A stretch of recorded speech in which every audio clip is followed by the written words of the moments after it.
दोस्तों अगर आप भी जसप्रीत बुमराह, मोहम्मद सिराज, कुलदीप यादव और हार्दिक पांड्या को बेहतरीन गेंदबाज मानते हैं तो हमारी इस वीडियो को एक लाइक जरूर कीजिएगा। दोस्तों विश्व कप में बांग्लादेश क्लब बुमराह और सिराज की रफ्तार और फिर शार्दुल ठाकुर को कहर और इसके बाद जडेजा की फिरकी के सामने बांग्लादेश टीम तो पत्तों की तरह बिखर गई और जाते जाते फिर कुलदीप यादव की चाइना में स्पिन ने बांग्लादेश के परखच्चे उड़ाकर भारतीय टीम के सामने निस्तो नाबूद कर दिया और मैच गेंदबाजी में ही भारतीय गेंदबाजों ने यह महामुकाबला भारतीय टीम के पक्ष में डाल दिया। ऐसे में आपको भारत के इन शेरों की तूफानी गेंदबाजी का पूरा वीडियो तो दिखाएंगे ही दिखाएंगे, साथ ही साथ आपको इस महामुकाबले में बने रिकॉर्ड्स के बारे में भी बताएंगे। मगर उससे पहले आपको क्या लगता है भारतीय कप्तान रोहित शर्मा और पाकिस्तान कप्तान बाबर आजम में सबसे बेहतरीन कप्तान कौन है? प्रतिक्रिया कमेंट में दीजिए, नए हैं तो सब्सक्राइब करना नहीं भूलिएगा। दोस्तों आपको बता दें विश्व कप 2023 के दौरान भारतीय टीम की अगली जंग बांग्लादेश के खिलाफ हो रही है। यह महामुकाबला पुणे के मैदान पर खेला जा रहा है, जिस महामुकाबले की अगर ओवरव्यू की बात करें सबसे पहले बांग्लादेशी टीम के कप्तान ने टॉस जीता, जहां पर साकिब अल हसन चोटिलों ने कर बाहर थे तो निजमुल हुसैन शांतो को कप्तानी दी गई और उन्होंने कप्तान के तौर पर उतरते ही टॉस जीतकर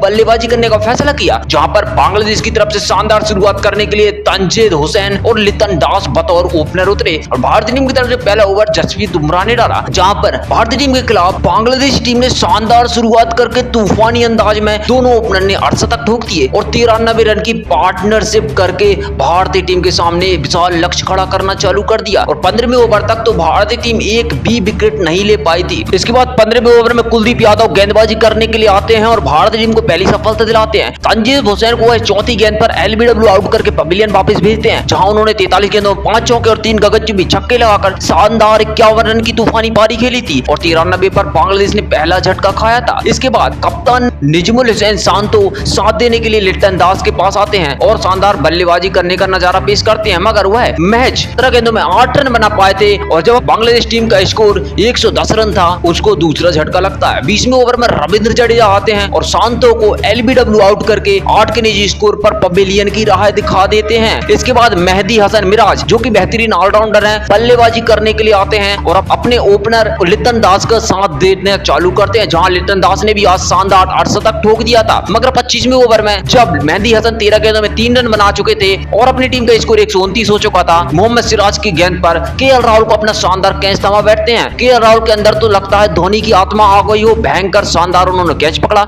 और 129 पर तीसरा झटका बांग्लादेश को लगा। इसके बाद लिटन दास का साथ देने के लिए दाविड हेडदोया नाम का बल्लेबाज आता है, मगर लिटन दास ने 82 गेंदों में 66 रन बनाए, 7 शानदार चौके लगाए और अपनी टीम के स्कोर को 137 तक ले गए थे। मगर फिर रविंद्र जडेजा आते हैं और शुभमन गिल के हाथों लिटन दास को 28वें ओवर की चौथी गेंद पर पवेलियन की राह दिखा देते हैं और 137 पर बांग्लादेश को चौथा झटका लगता है। इसके बाद मुस्तफिजुर रहमान आते हैं बल्लेबाजी करने के लिए और दाविद हेडदोया के साथ मिलकर बेहतरीन पारी को संभालते हैं, मगर फिर 38वें ओवर में शार्दुल ठाकुर गेंदबाजी करने आते हैं और शुभमन गिल के हाथ दाविद हेडदोया को 16 रन के स्कोर पर पवेलियन वापस भेज देते हैं और 179 के स्कोर पर बांग्लादेश अपना 5वां विकेट खो चुकी थी, जहां पर 93 रन की ओपनिंग साझेदारी के बाद 179 तक 5 विकेट खो चुकी थी। तो भारतीय टीम का यह पलटवार बेहद घातक था, मगर इसके बाद महमदुल्लाह और मुस्तफिजुर रहमान बेहद ही शानदार बल्लेबाजी करके भारतीय टीम के खिलाफ एक अच्छा खासा स्कोर खड़ा कर देते हैं और मुस्तफिजुर रहमान 43वें ओवर तक अपनी टीम को 200 के पार ले जाते हैं, मगर 43वें ओवर में जसप्रीत बुमराह आकर रविंद्र जडेजा के हाथों उनको कैच आउट कराते हैं और 201 पर बांग्लादेश को 6वां झटका लगता है और 38 रन बनाकर मुस्तफिजुर रहमान पवेलियन वापस चलते हैं। इसके बाद बल्लेबाजी करने के लिए नासुम अहमद आते हैं और 14 रन बनाकर वह भी 47वें ओवर में मोहम्मद सिराज के शिकार बनते हैं और केएल राहुल ने शानदार कैच लिया था। 233 पर 7वां विकेट बांग्लादेश का गिरता है। इसके बाद महमदुल्लाह ने आज 36 गेंदों में शानदार 3 चौके और 3 गगनचुंबी छक्के लगाकर 40 रन की पारी खेली और अपनी टीम के स्कोर को 250 के करीब ले गए और जब अपनी टीम का स्कोर 248 था, आखिरी ओवर में जसप्रीत बुमराह ने दूसरी गेंद पर शानदार यॉर्कर डालकर उनको बोल्ड कर दिया और पवेलियन की राह दिखा दी। इसके बाद शरीफुल इस्लाम नाम के बल्लेबाज ने आखिरी गेंद पर आकर छक्का रख दिया और